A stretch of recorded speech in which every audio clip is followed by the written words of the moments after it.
It all started on an ordinary Tuesday afternoon when I picked up a complaint call at the office.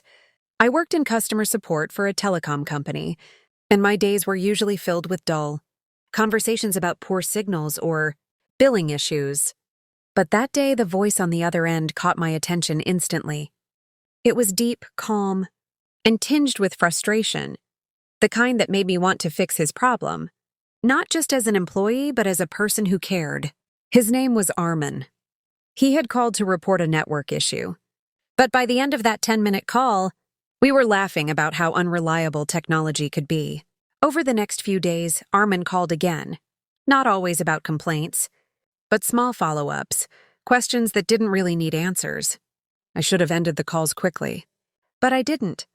We started talking about our days, our work, and eventually our lives. I learned he was married, and I told him I was too. Somehow, that fact didn't stop the growing connection between us. It felt innocent at first, just two people finding comfort in conversation, but deep down, I knew we were crossing a line neither of us had expected to approach.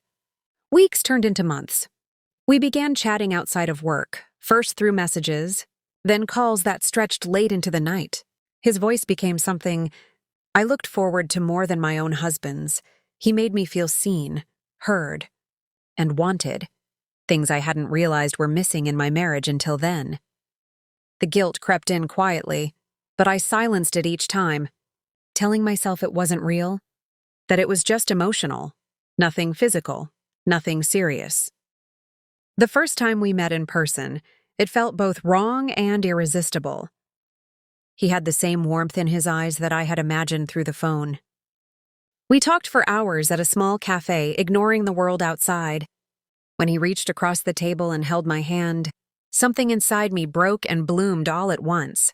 That simple touch confirmed what we both had been denying, that this was no longer just friendship or comfort.